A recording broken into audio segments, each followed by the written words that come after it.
to talk a little bit about what I did when I created that SDK for Java.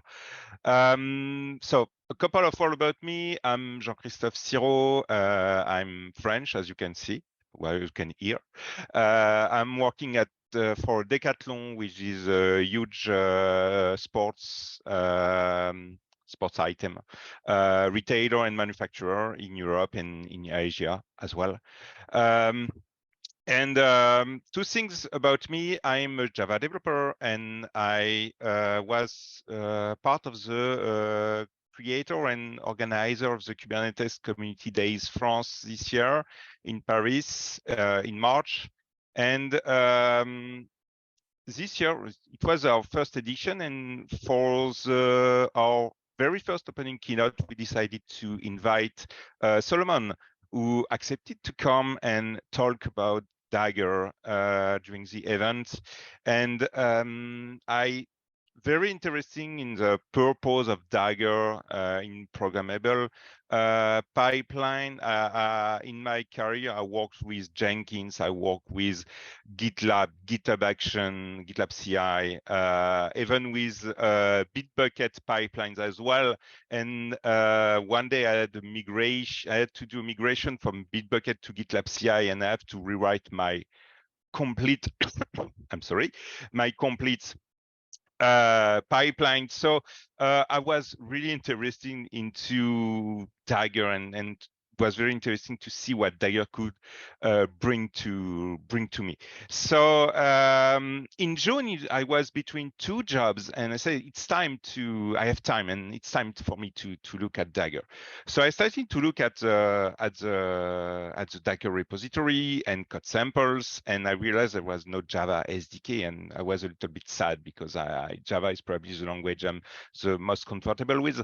So I started to use the GraphQL API directly, and after a couple hours, I realized that it was much better. I started to use Java objects, so I started to write interfaces, and after 1 or 2 days, I said maybe I should try to write a real Java client for Dagger, and this is how it started.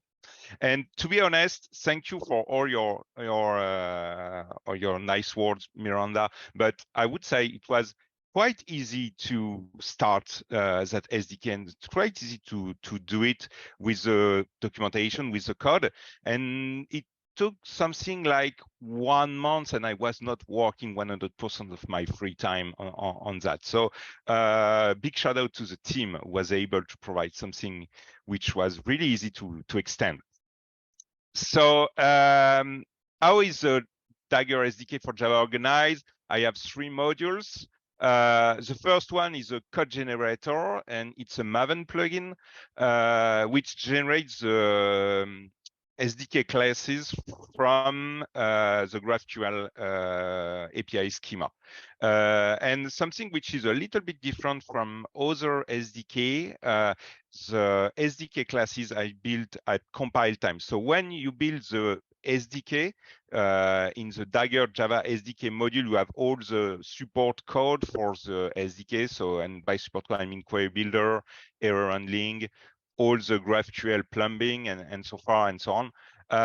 And when you build that Java code in the Dagger Java SDK module, the Maven plugin will generate all the SDK code for you at the compile time, and everything is built all together. The last module is the Dagger Java samples, which contains actually code samples of Dagger Java SDK. Most of that samples are coming from the Dagger website, from the cookbook, from the API, from the cookbook and from the FAQ. So it's almost you can find the same kind of samples you can find in other SDK. I'm going to show you my demo. So I have 2 demos. The first one is my bad. Here. First one is really simple.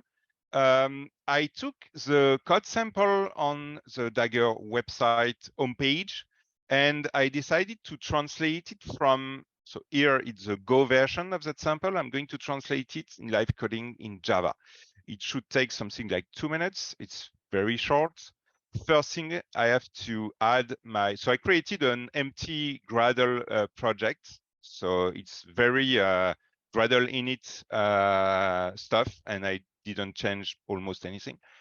I'm just adding the Dagger SDK implementation, and I'm adding just a logger implementation to put everything from the Dagger engine in the console. And I have one class, one single application.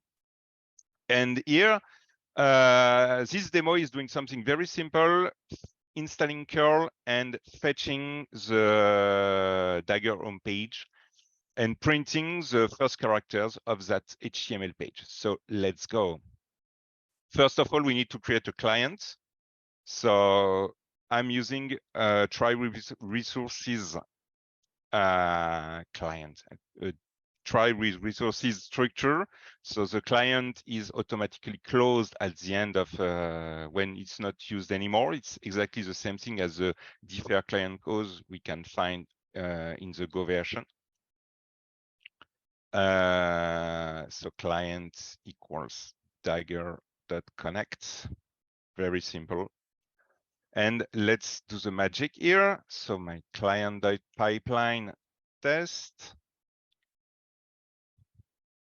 We need a container. It's a small c. We need from Alpine with exit. So first of all, we need to install curl list of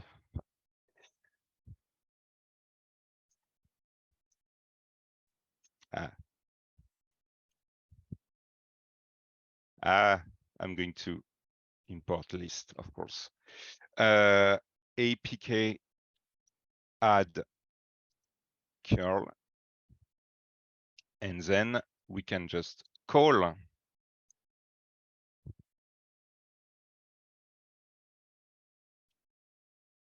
curl,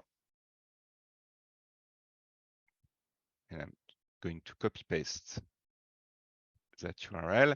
And one thing I'm going to add, one thing I want to add is I'm going to ask curl to ignore TLS certificate because I want to avoid any issues with my company VPN, which is doing some man in the middle. So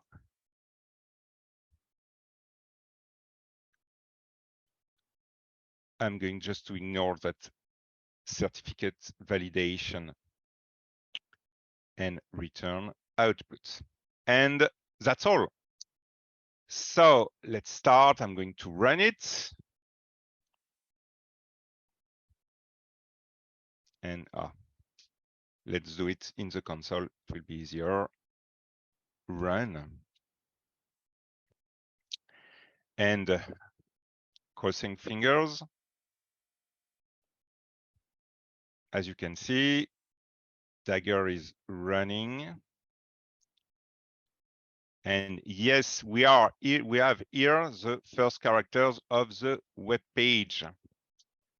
All right, as one single thing I just would like to add is the Go program is taking something like 28 lines, and the Java program is a little bit shorter. So Java is not as verbose as we could say, to only 24 lines. Okay, it was fun, but it's not very useful, to be honest. So I have a second demo, which is a little bit closer to real world examples.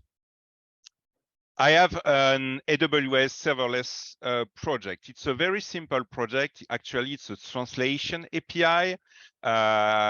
Send a text in the language you want, and you ask to translate it into another language, and it will return the translated text. And it's a very simple API because I'm just sending the query to AWS Translate service. So I have a very simple function which is taking my query, sending to AWS Translate, and returning the answer, and doing just some formatting. Before I would have, so my project is working, and in the past world, I would use a couple of shell scripts along with JQ, AWS CLI and JQ Blackmagic in order to parse the output to send stuff and so far and so on. And I replaced everything with one single Java file, which is calling Dagger in order to run the complete build and deploy pipeline for me. So I'm going to show you quickly how it works. First of all, I'm going to verify my environment. So I'm just going to verify that I have my AWS credential inside my environment. So I'm checking both variables are defined. After that, I'm running here, run CI. So first of all, here I'm building my Java code. So I'm in the translate directory here. You can see there is, so it's not a Gradle, it's a Maven project. I have one single function, a request handler with an API gateway proxy request event. If you already have played with AWS serverless, you know, probably already use that kind of stuff. So here I'm running a Maven image in order to build the code, fetching the dependencies, and preparing everything for the next step, which is building an image for every handler, every function handler in my application. But before that, I have a function which is going to fetch my Docker registry credential in order to push all the Docker images I'm going to build. So here, it's pure Java code. I'm using the AWS Java client in order to fetch that credentials and to create a secret that will be injected into my next Dagger command here. So I have a loop, and for each handlers, so in my demo, I have only one handler, but you can have several handlers in your serverless application. I'm building an image with a Docker file, with a parameterized Docker file, which I have prepared ahead of time. This is the same Docker file for every handler. I'm just pointing to a different class here. So I'm building an argument for the build. It's a build argument for the Docker file. I'm building the image. I just specify the directory containing my application. I just built before. I do the I register against the Docker image registry, and I publish my image. And I put a log with publishing information. And after that, I set my AWS credential and I run the deployment of the stack. Actually, I'm using CloudFormation. My template is here. Very simple, very short. And back to CI here. So it's quite simple. I'm just getting the application, setting the work directory, and just running some deploy with a couple of parameters, not a big deal. And at the end, I'm fetching the application URL by calling once again, I'm calling the AWS API, the CloudFormation AWS API, in order to fetch my stack information and extract the URL from the stack information. So once again, here it's pure Java code.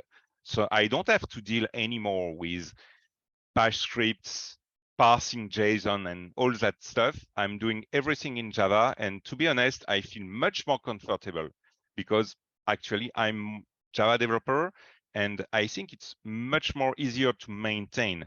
One thing, another thing, I'm before everything, I'm going to start because as we say, AWS is not the very fast. It should take maybe 1 or 2 minutes to deploy. And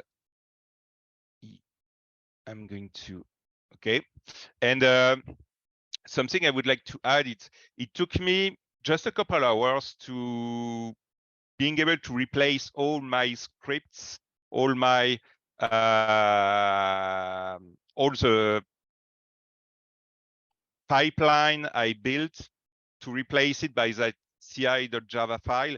It was quite fast, say probably a couple of hours.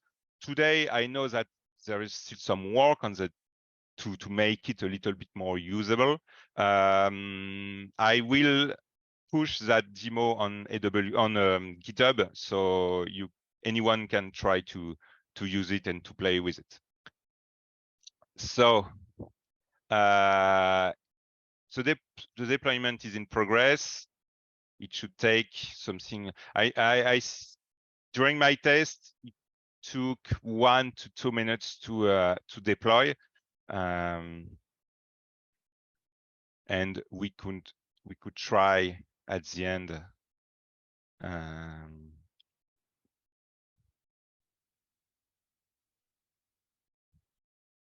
Okay.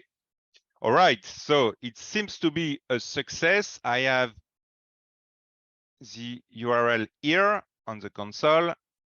Up here, I'm going to copy paste the URL here. I am going to ask to translate hello world, or maybe I'm going to translate something a little bit more fun here in the documentation. I'm going to translate here the Dagger description, the Dagger description. Let's try. Crossing fingers. Of course, it's taking some time. There is a lambda function called start, and it works. So in French, Dagger est un moteur CI/CD programmable qui fait fonctionner vos pipelines dans des containers. And it seems to be the translation of Dagger's programmable CI/CD engine that runs your pipeline in containers. All right. So back to the my last slide here, where we are with the Java SDK. There is an open PR to integrate the Java SDK into the Dagger repository. So there is a link to that PR. Today, when I started, I was based on Dagger 0.6.2. When I import it, I upgraded to 0.6.4. And I still have more tests to do to verify that everything is working well with the most recent release, Dagger 0.8. But it seems to work. Actually, I already started to test it, and so far so good. The next step after verifying that everything is okay with the last most recent Dagger release is publish the SDK. So it will be much more easier to use it because it will be available on Maven Central. So it will be easy to use it to any project. And last step, I would say last but not least, I still have a couple of items on the roadmap. I want to improve logging. Today, all the Dagger engine logs are pushed to SLF4J logger. So you can do almost whatever you want, but I think that it would be nice to have the possibility to just say to the SDK, take that output stream and write everything into that stream. I'm going to deal with that. So it's on the Great. my headset just shut down. Error reporting is another big issue or big item. Today, error reporting is dependent, and I'm exposing the underlying GraphQL client API, and I want to remove that, and I want to provide more interesting or more easier to use error reports. There is a couple of things to do on the client API to be a little bit more, to be closer to Java idiomatics. For instance, there is, when you have to pass a list of string, you have to create a list of string.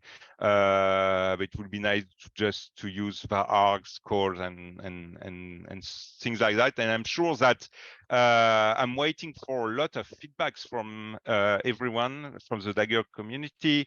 Feedbacks, question, comments, almost everything that could help us to improve the SDK will be welcome. And thank you for your attention.